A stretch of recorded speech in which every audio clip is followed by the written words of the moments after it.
bonjour à toutes et tous. Merci d'être là, très nombreux. Il faut mettre les écouteurs, vous avez un QR code à flasher. Voilà, donc un grand merci d'être tous présents ici. Et puis pour ceux qui sont loin également et à distance, pour cette masterclass sur Mistral le chat. Pourquoi cette masterclass? Parce que comme vous l'avez vu depuis ce matin, le thème général de Big, c'est la vérité. Et dans cette recherche de vérité, parce que je pense que c'est plus qu'un chemin qu'une destination, il y a la recherche d'information. Et aujourd'hui, la recherche d'information, elle est bousculée par les outils d'intelligence artificielle. Il y a une étude du blog du modérateur de cet été qui dit que déjà 50% des jeunes utilisent ChatGPT et consorts dans leur recherche d'information. Donc on voit que c'est en croissance. Et donc justement, comment on utilise ces outils pour rechercher ces informations, se challenger, être un peu confronté à d'autres faits, d'autres informations. C'est pas si simple. Savoir prompter, ça s'apprend. On l'apprend tous, je pense, actuellement. Et donc, l'idée, c'était de vous proposer ce matin cette masterclass avec Maxime de Mistral pour vous présenter ce sujet. Voilà. Donc, Mistral et Maxime, je te laisse la parole peut-être pour te présenter. Ouais, merci Pierre. Bonjour à tous, je m'appelle Maxime Capron, je suis Solution Architect chez Mistral, donc je m'occupe d'implémenter les solutions qu'on déploie chez nos clients. Alors donc Mistral, comme vous le savez, est-ce que ça va? Formidable. Mistral, comme vous le savez, est une entreprise française d'IA générative. On est un peu plus de 350 maintenant, on grossit assez vite. Et comme vous le savez probablement, nos bureaux principaux, notre headquarter est à Paris. On s'étend dans d'autres directions géographiques, vers Londres en Europe, San Francisco et New York aux États-Unis et essentiellement Singapour en Asie. On a développé depuis un peu plus de 2 ans 28 modèles maintenant. Enfin, j'ai omis ceux qui étaient dépréciés, mais on a 28 modèles à jour, donc sur différentes directions, des modèles de raisonnement, des modèles de transcription de voix, des modèles d'analyse d'image dans différentes langues, etc. On a un certain nombre de partenaires, les cloud providers et puis certains intégrateurs et des clients dans toutes les industries, que ce soit en finance, dans le manufacturing ou dans les pouvoirs publics et certaines universités. Je vais vous présenter nos actualités rapidement. On sort des nouveaux modèles régulièrement. Comme je vous le disais, on vient de sortir il y a 3 jours un update de Magistral, qui est notre modèle de raisonnement, donc qui sert à, comme je vous le montrerai dans le chat, à pouvoir permettre au modèle de réfléchir plus longuement avant de donner une réponse, qui a tendance à améliorer la pertinence des résultats. On a notre Mistral Medium 3.1, qui est aujourd'hui notre modèle de pointe, qui est deuxième en anglais sur LM Arena, donc je fais notre pub, mais on en est très très fiers. Et puis Voxtral qu'on vient de sortir, qui fait du speech to text. En parallèle de ça, on est en train de construire notre data center à Bruyères-le-Châtel en Île-de-France, qui va être le plus grand cluster IA d'Europe. On va probablement être dès l'ouverture de ce cluster le premier cloud provider en GPU d'Europe. Et puis par ailleurs, en parallèle de ces modèles et de la brique d'infrastructures dont on a besoin pour les construire, on développe des solutions d'entreprise, donc le niveau d'au-dessus par rapport au modèle, qui sont le chat Enterprise, sur lequel on va se concentrer aujourd'hui. Vous pouvez tous d'ores et déjà télécharger l'application grand public du chat.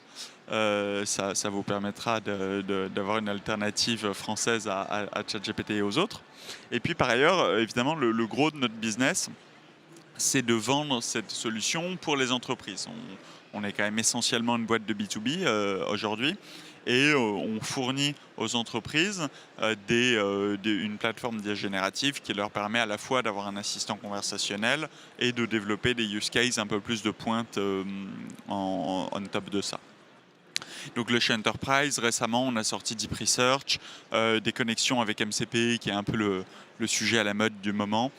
Tu expliques MCP parce que je pense que tout le monde ne va pas comprendre. Pardon, je vous le montrerai dans un instant, mais c'est des connexions qui permettent de s'intégrer avec d'autres softwares comme Salesforce par exemple.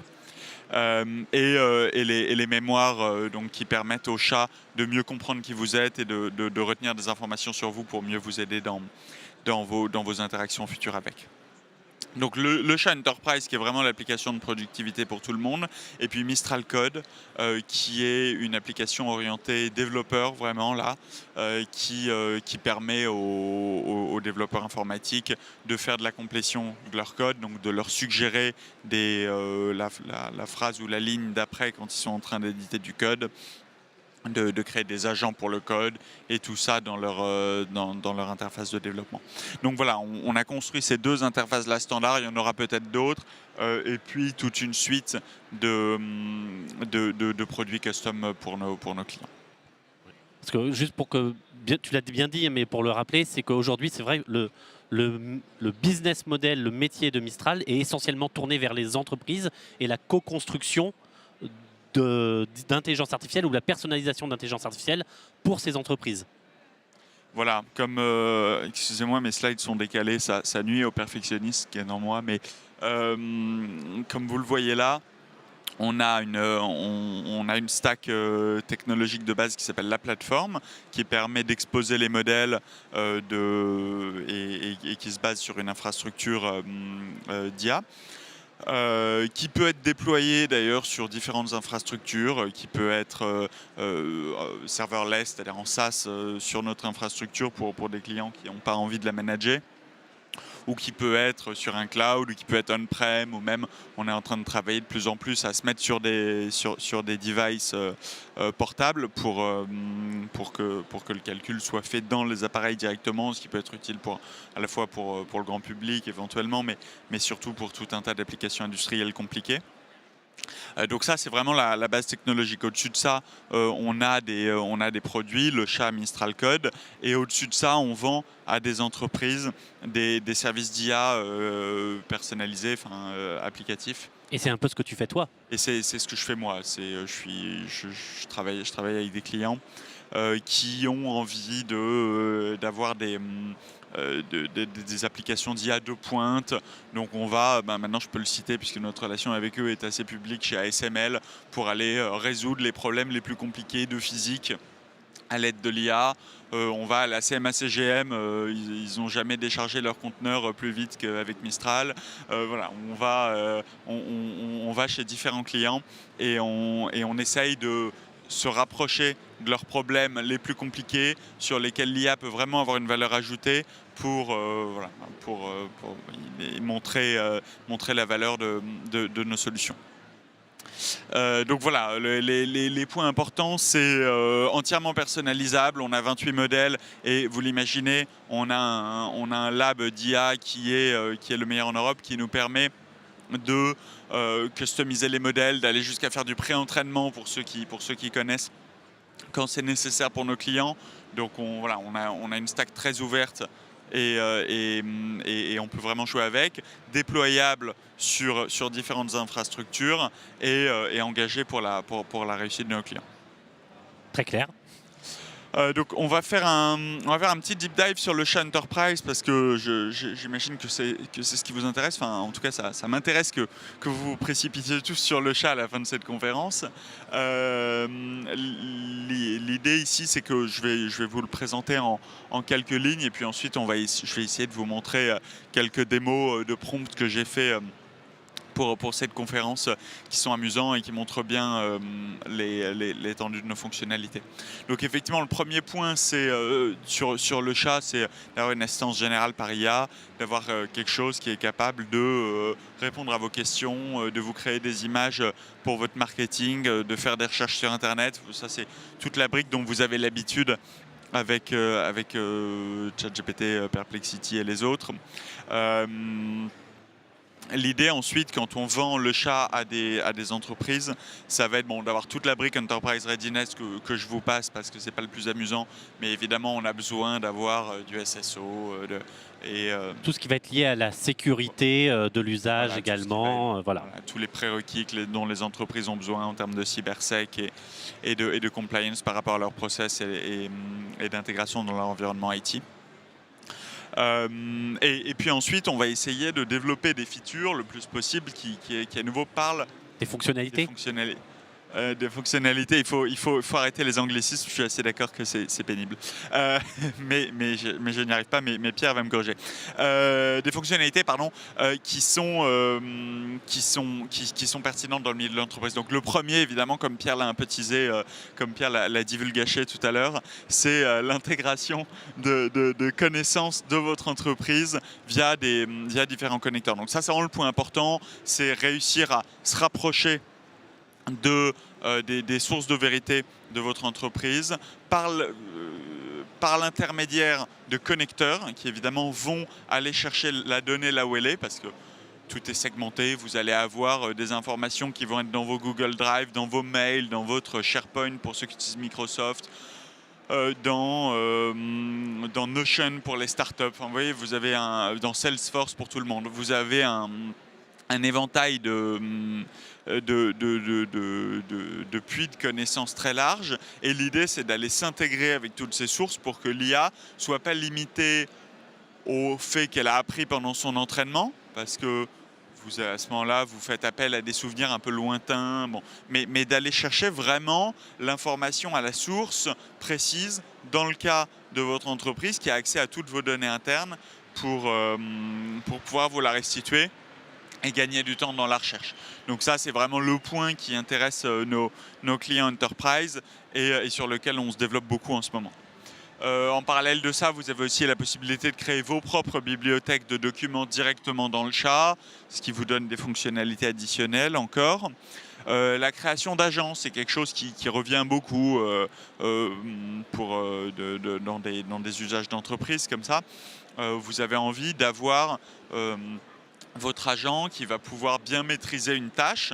Donc je ne sais pas, je dis n'importe quoi, mais vous aurez votre agent marketing à qui vous donnez des instructions spécifiques et qui va pouvoir vraiment se comporter comme votre collègue du marketing.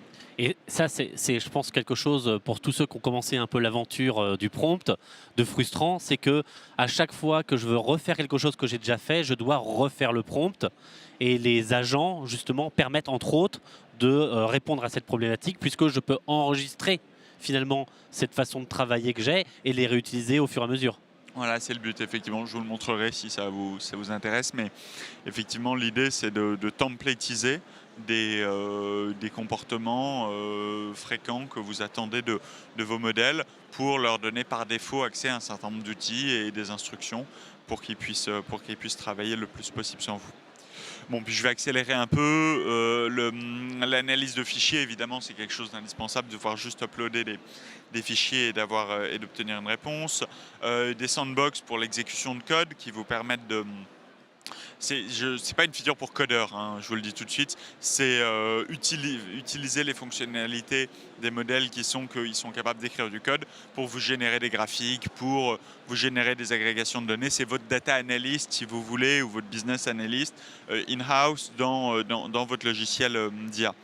Et puis, en gros, je peux lui dire fais-moi un graphique à partir des informations ci-dessous, c'est ça? Voilà, typiquement en uploadant un Excel et en lui demandant de vous générer ce que vous voulez. Je vais passer parce que comme ça on va arriver vite à la démo, ça va être plus amusant, mais effectivement voilà les principales fonctionnalités qu'on propose. Je me suis fait un petit. On ne voit pas ton écran. Ah bah ça c'est très embêtant. C'est extrêmement embêtant. Si je fais ça, est-ce que ça marche mieux? J'espère que vous avez quand même apprécié mon fond d'écran. Indiquez si vous voulez. Merde, alors là ça ne marche plus. Je crois que tu étais en écran agrandi, qu'il fallait juste être oui, mais pourquoi est-ce que ça marchait ou alors tout à l'heure et que ça juste décaler ton Mistral. Non. Excusez-nous, c'est les aléas du direct. Je sais pas si tu y arrives mieux. Est-ce que tu peux remettre comme c'était déjà? Tu as cliqué sur un bouton là, ouais. Et si tu refais ça, ouais. Voilà. Voilà, ok, génial. Et désolé. Donc maintenant revient, c'est bon, tout le monde voit. Voilà, ok. Désolé, nous reprenons. Alors, je vais vous montrer ici. Que voit-on à l'écran déjà? Voilà, donc là on est sur l'interface du chat. Je vais vous... Allez, hop. Non, et alors maintenant, c'est le Wi-Fi qui... Non, c'est bon, ok. On est sur l'interface du chat, qui est vraiment similaire aux autres applications de productivité que vous connaissez. Là, je suis sur un compte Le Chat Pro, mais en version gratuite, vous aurez la même chose.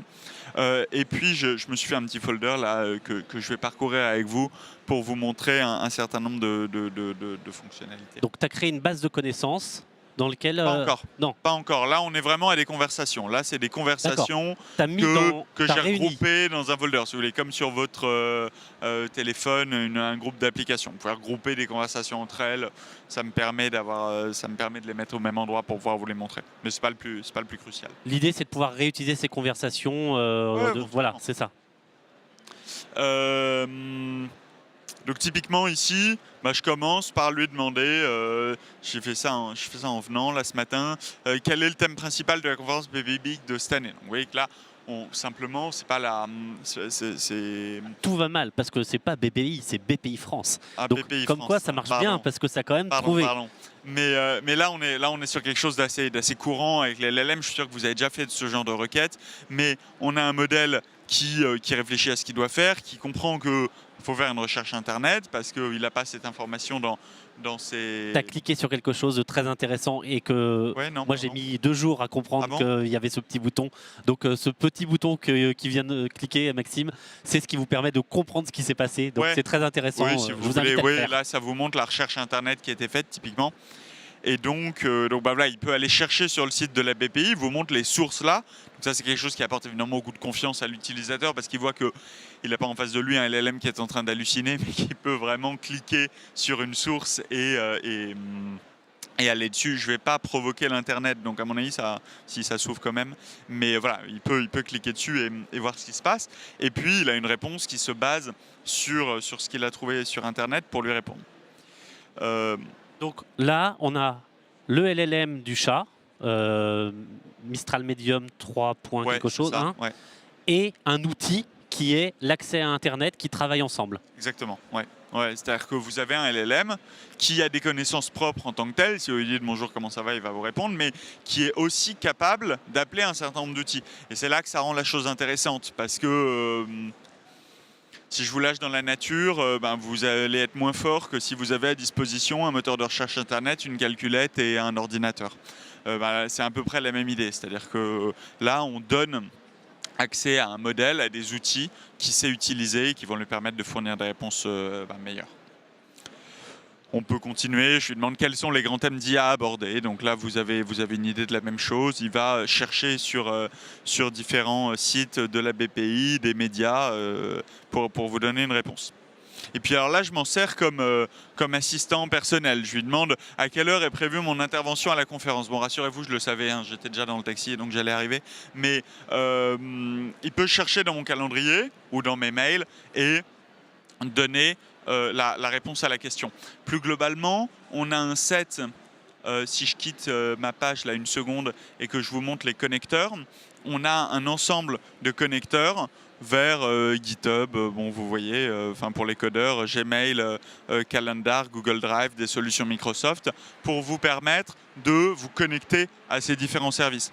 Si jamais celui que vous voulez n'est pas là-dedans, comme je le disais à Pierre, il y a une nouvelle technologie qui s'appelle les MCP, qui permet à des fournisseurs de logiciels de rendre leurs produits accessibles au LLM. Donc en gros, il crée un petit serveur et vous pouvez le connecter en 2 clics ici sur le chat, donc c'est assez pratique.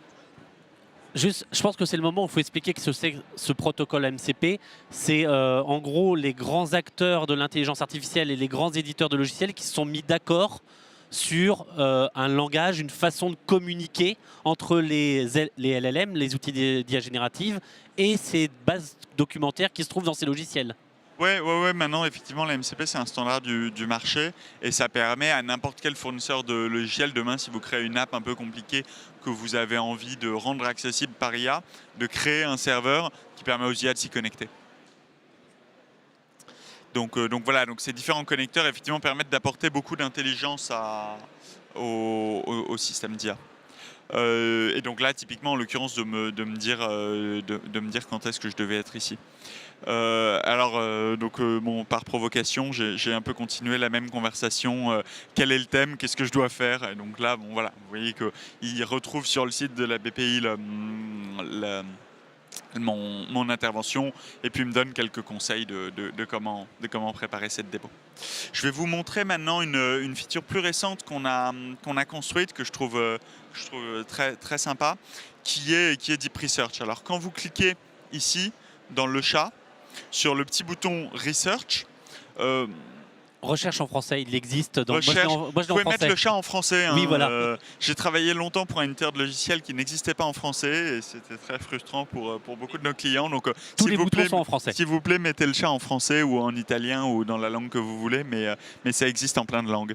Mais là, en l'occurrence, je suis en anglais. Donc, le bouton recherche, en fait, vous permet de faire une recherche approfondie, ce qu'on dit. Donc, vous connaissez peut-être la feature. À nouveau, c'est quelque chose qui existe pas que chez nous, mais sur lequel on a travaillé pour être plus rapide, parce que la façon dont ça a se développé dans l'industrie, c'est qu'un deep research prenait une demi-heure, ce qui est... Bon, vous pouvez toujours aller faire autre chose en même temps. Évidemment, l'idée n'est pas de rester sur votre écran pendant ce temps-là, mais du coup, pas mal d'utilisateurs avaient un peu perdu l'idée de ce qu'ils voulaient faire au bout de ce temps-là. Donc, on a travaillé pour la rendre accessible en gros 5 minutes. Et l'idée ici de cette feature, c'est de pouvoir avoir un rapport. Moi, je le vois comme mon stagiaire virtuel. Enfin, vraiment, c'est ça l'impression que ça donne. C'est l'idée que m'a donné Rémi, qui est au premier rang. Vous pourrez le féliciter pour cette métaphore. L'idée, c'est d'avoir quelque chose, enfin un outil qui est capable de fournir tout un rapport, de compiler tout un rapport à partir, là vous le voyez, de 37 sources, enfin c'est pas toujours 37, mais d'un grand nombre de sources en ligne, et d'avoir un rapport complet qu'un stagiaire vous aurait répondu en quelques semaines en gros. Est-ce que tu peux juste rappeler ce que c'est qu'un modèle de raisonnement? Ah non, mais là c'est pas le sujet. D'accord. Mais ça va. Mais j'y viens. Promis, j'y viens. Et donc là, typiquement, je lui demande qu'est-ce que la BPI. Bon, j'ai pris la première question que j'ai trouvée. Raconte-moi son histoire, etc., etc. Et là, ce qui est intéressant, c'est que vous avez un modèle qui, avant de se lancer, parce que la tâche est un peu longue, va vous demander des précisions. Donc là, il me pose qu'une seule question, mais parfois il y en a plusieurs. Pour bien répondre à ta demande, est-ce que tu pourrais me préciser de quel... justement, voilà, comme je n'ai pas précisé BPI France, parce que je suis habitué à entendre parler de la BPI,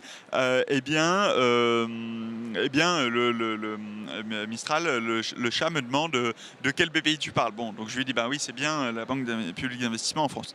Et donc là, il prévoit tout un plan. Il se dit, je vais travailler étape par étape, donc ça rejoint effectivement l'idée des modèles de raisonnement dont je vous parlerai. Je vais travailler étape par étape. Je vais analyser tous ces résultats, lire les pages web, mais comme n'importe qui le ferait, et générer un rapport à partir de ça.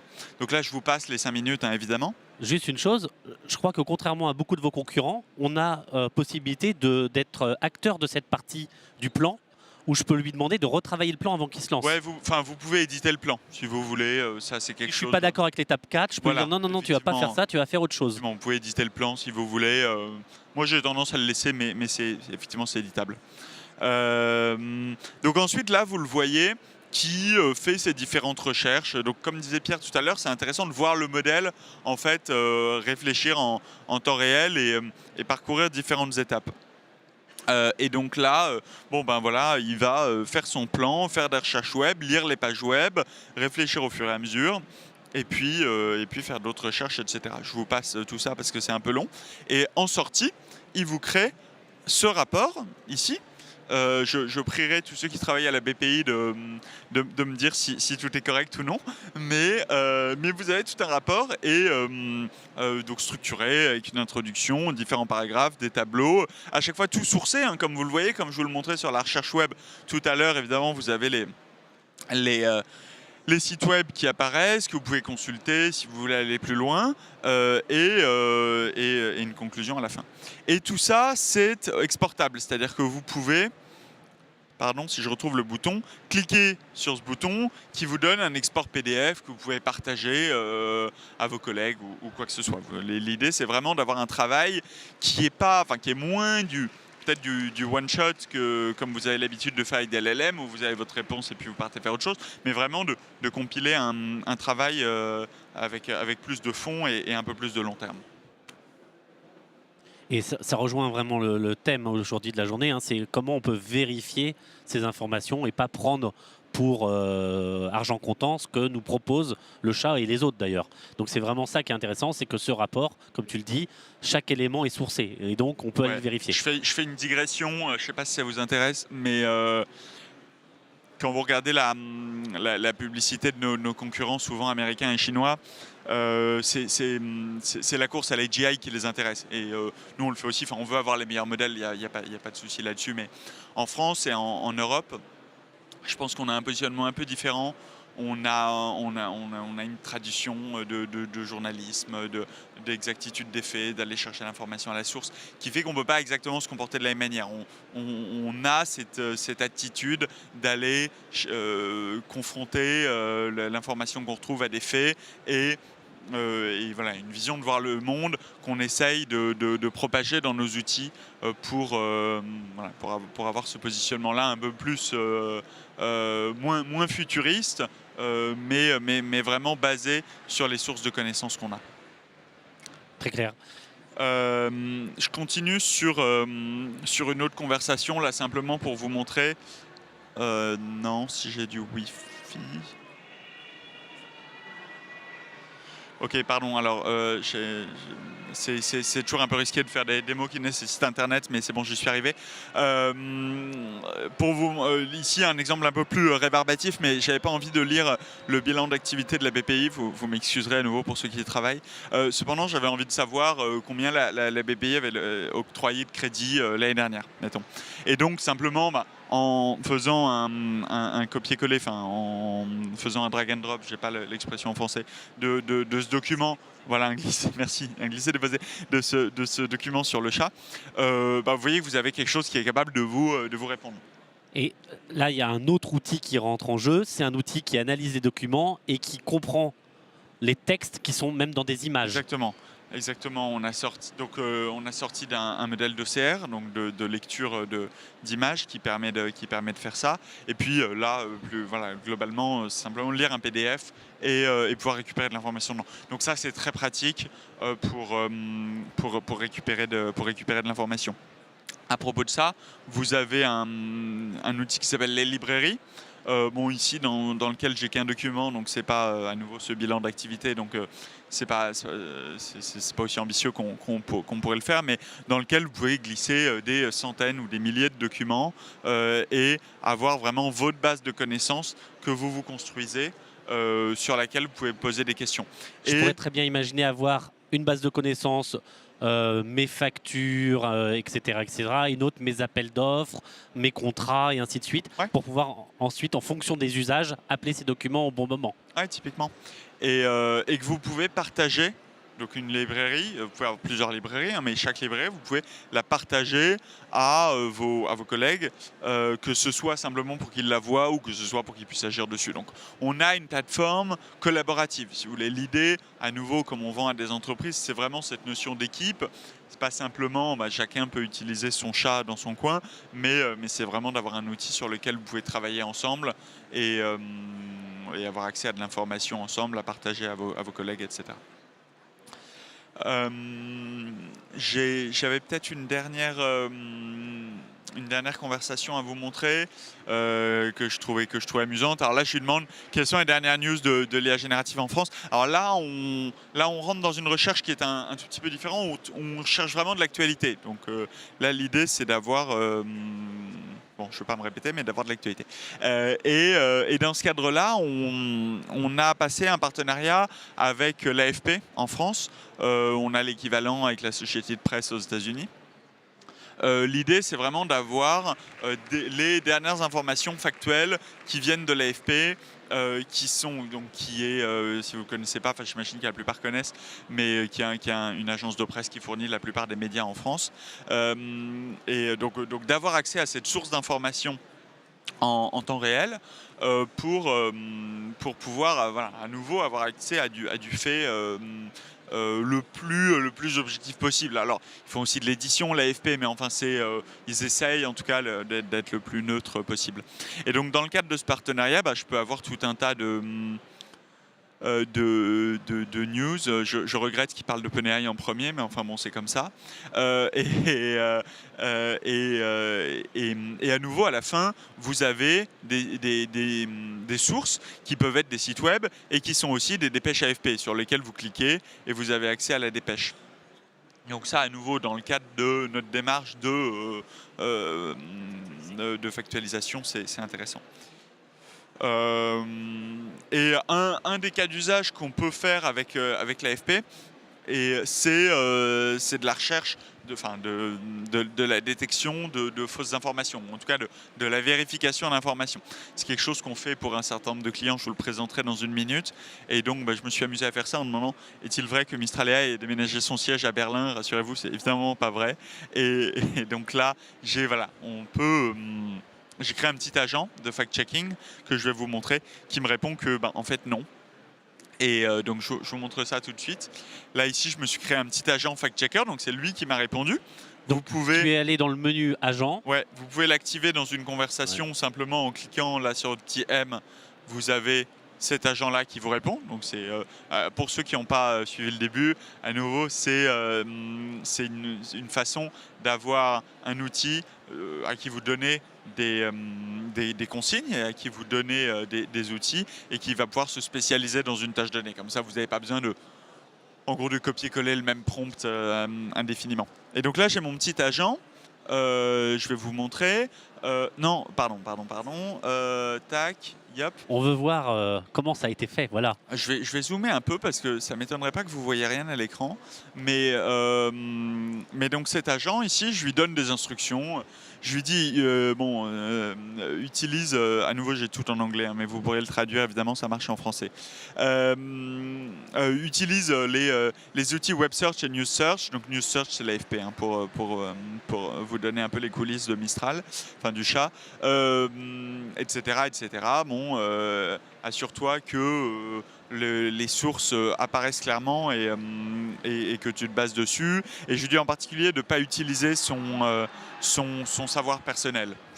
Comme ça, c'est une protection supplémentaire du fait que tout va être factualisé par des Donc sources. ça, c'est une petite astuce que tu partages aux gens, c'est de se dire, si tu veux absolument qu'il se base sur des données externes, précise-lui qu'il ne faut pas qu'il utilise ces données internes. Oui, c'est pas toujours nécessaire, mais dans certains cas, ça peut permettre que vous soyez sûr d'avoir que des données qui viennent des recherches Internet et des autres recherches qu'il fait. Vous pouvez lui personnaliser son ton. Là, je lui ai dit d'être poli, direct, détaillé et pragmatique, mais vous pouvez donner aussi des instructions personnalisées. Vous faites vraiment comme vous voulez, mais l'idée, c'est d'avoir quelque chose qui correspond au ton de votre institution dans un contexte d'entreprise, en fait. Et vous pouvez lui donner accès à des librairies, donc de documents, si vous voulez qu'il puisse se baser là-dessus, à des outils. Donc l'interpréteur de code, je ne vous l'ai pas montré, mais c'est un outil qui permet d'exécuter du code pour vous partager des outputs. Création d'images, je ne vous l'ai pas montré non plus, quoique ça aurait été rigolo, mais web search, etc. Et des connexions. Et donc voilà, cet outil, c'est celui que j'ai utilisé qui permet de fact-checker de l'information. Et donc alors, je vous ai montré ça pas par hasard, mais parce que c'est un cas d'usage qu'on a fait en fait chez un certain nombre de clients dont je m'occupe personnellement. Comme je suis très narcissique, je me suis dit que j'allais parler de celui-là. On a donc développé avec plusieurs acteurs de la presse, à la fois écrite et audiovisuelle, des moteurs de vérification d'informations. Parce que pour les journalistes, c'est quelque chose qui prend beaucoup de temps dans leur quotidien, comme vous pouvez l'imaginer, sur lequel accessoirement ils veulent être rapides, parce que si vous recevez la dépêche qu'on a encore un nouveau Premier ministre en France 12 heures après, ça va moins vous intéresser que si vous êtes le premier. Et accessoirement, si vous êtes le premier, vous captez les ressources publicitaires liées à l'article. Mais Voilà, donc l'idée, c'est d'aider les professionnels de l'information à accélérer cette étape un peu parfois fastidieuse qui est de vérifier de l'information. Et donc, alors vous vous doutez en revanche que on ne veut pas avoir tout et n'importe quoi qui remonte, que c'est important effectivement là vraiment de factualiser parce qu'un journaliste quand il sort une info, il veut être sûr que c'est vrai. Enfin, le mettre 3 secondes de plus, à la limite, c'est moins grave que de sortir un truc, que d'appeler le patron de Mistral Arnaud, ou je ne sais pas comment. Enfin bon, bref. Le but, c'est vraiment de sortir de l'information rapidement, mais surtout juste. Et donc, pour ça, on se base sur nos connecteurs. On se base sur l'AFP et l'AP, sur tous les connecteurs qu'on a créés qui permettent d'aller chercher de l'information en interne, sur des recherches web qu'on peut, le cas échéant, pour des clients comme ça, personnaliser, c'est-à-dire s'assurer que certains URL vont plus remonter parce que un média considère que c'est une information, je ne vais pas donner d'exemple, mais tel site d'information a plus de valeur qu'un blog un peu obscur maintenu par un... Bon, voilà. Vous voyez l'idée, on va aller chercher vraiment de la customisation dans les sources qu'on prend pour permettre de sortir des informations mieux sourcées plus vite. On s'adapte à la politique des institutions dans le ton, hein, comme je vous le disais, pour vraiment permettre d'avoir une confiance la plus grande possible des utilisateurs.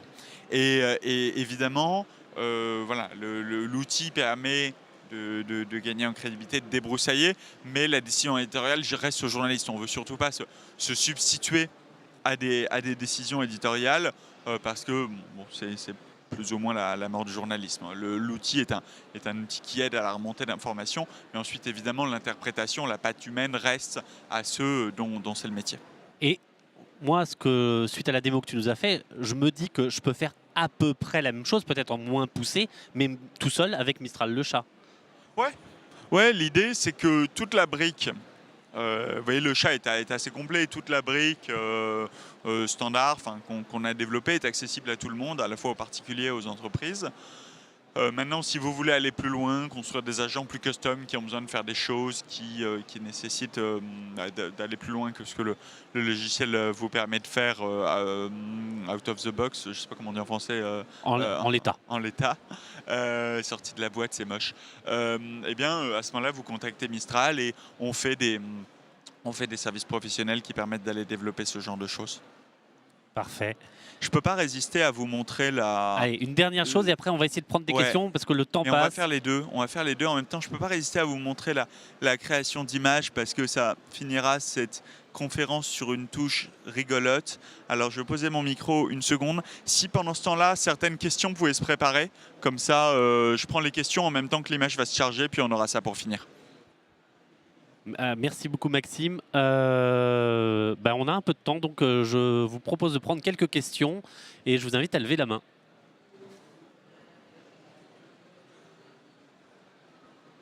Bonjour, merci pour la démo. J'avais une question sur les bases documentaires. Si on plug nos bases documentaires et qu'elles ne sont pas forcément à jour, comme dans beaucoup d'entreprises, est-ce qu'il y a un moyen que Mistral détecte l'information la plus à jour ou faut-il forcément avoir des bases documentaires à jour? C'est un effort partagé. Vous savez, pour ceux qui font de la tech ou qui sont data scientists, il y a un peu une espèce de proverbe qui est garbage in, garbage out. Si vous mettez des informations de mauvaise qualité en entrée, forcément, l'outil est moins bon derrière. Ah bah voilà. Il sait pas écrire vérité.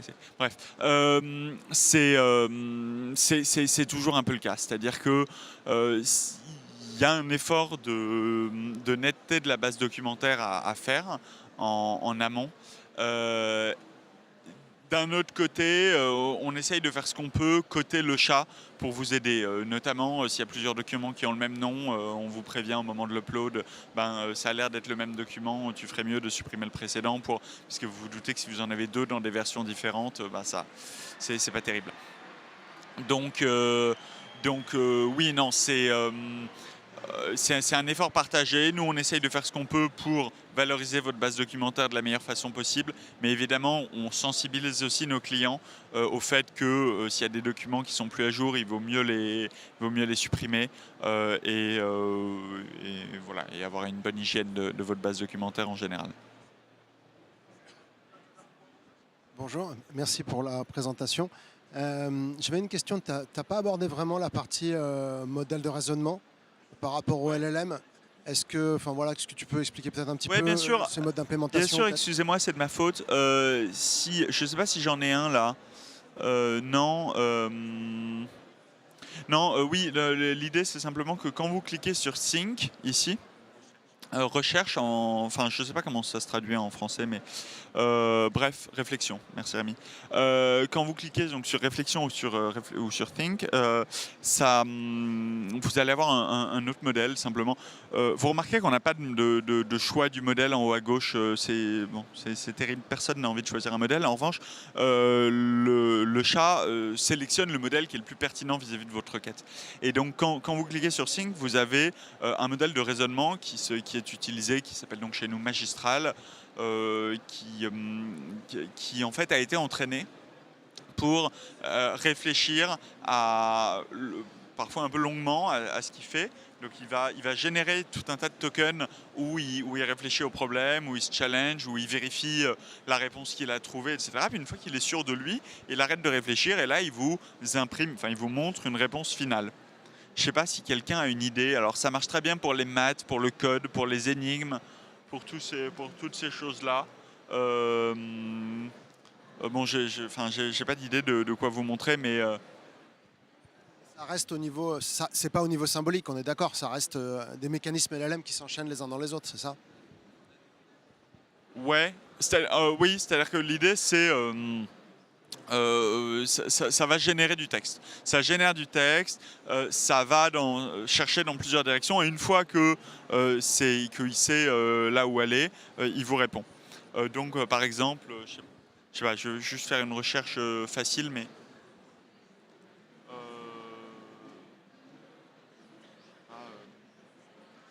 allez.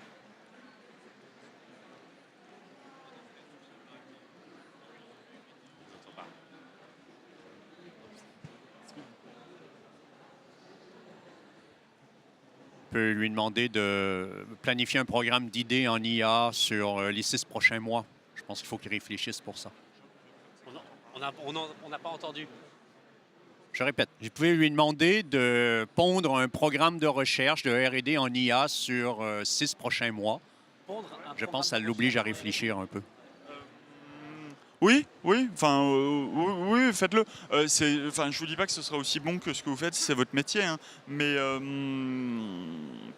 voilà. Donc là, je vous montre le modèle de raisonnement. En fait, l'idée, c'est que ça peut réfléchir. Donc là, voilà, d'accord, j'ai un problème à résoudre, machin.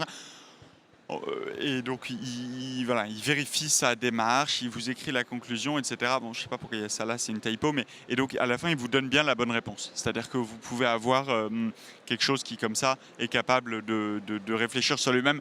Là où, en gros, si vous donnez ça à un modèle, je pense qu'avec Mistral Medium, maintenant ça marche, hein, très honnêtement, mais si vous donnez ce problème à un modèle un peu bête ou un peu petit, un Mistral 3B par exemple ou un truc comme ça, il va juste vous dire 13 comme disent tous les enfants de la Terre. Donc l'idée là, c'est d'avoir quelque chose qui est capable de réfléchir sur un problème. Là j'en ai pris un complètement bête parce que j'ai pas de meilleure idée, mais voilà, capable de réfléchir sur un problème avant de vous donner sa solution. Quant à construire un programme de recherche en IA, oui, vous pouvez lui demander, hein, c'est des choses qui ont une vision du monde assez complète, les modèles ont compressé en gros le savoir de l'Internet, et donc ils ont probablement une bonne idée de ce qui s'est fait en IA récemment et pourront vous dire quoi faire dans votre entreprise. Ouais. J'ai une question concernant... Merci. Vous entendez ou pas? Ouais. Oui. Nous, notre entreprise, on travaille sur ChatGPT.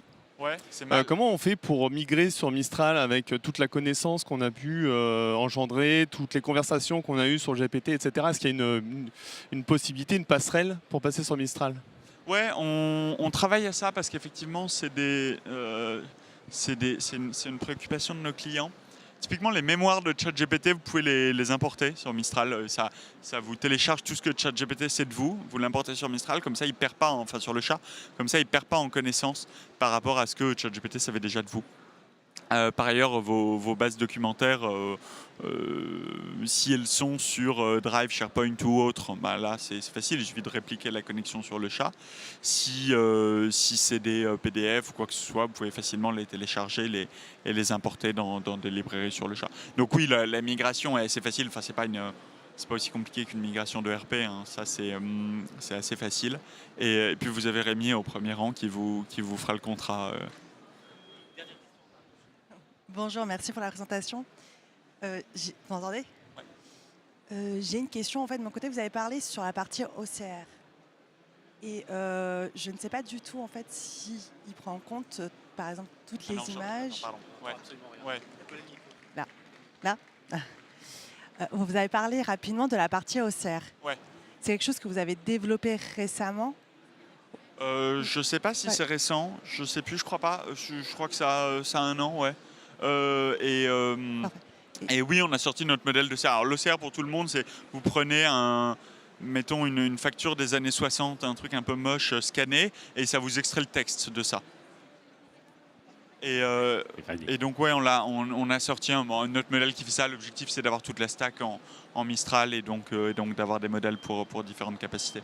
On va finir là. Merci beaucoup à tous. Super, merci. Bonne journée et merci encore d'avoir été là. Pour ceux qui ont des questions, je vais probablement être là.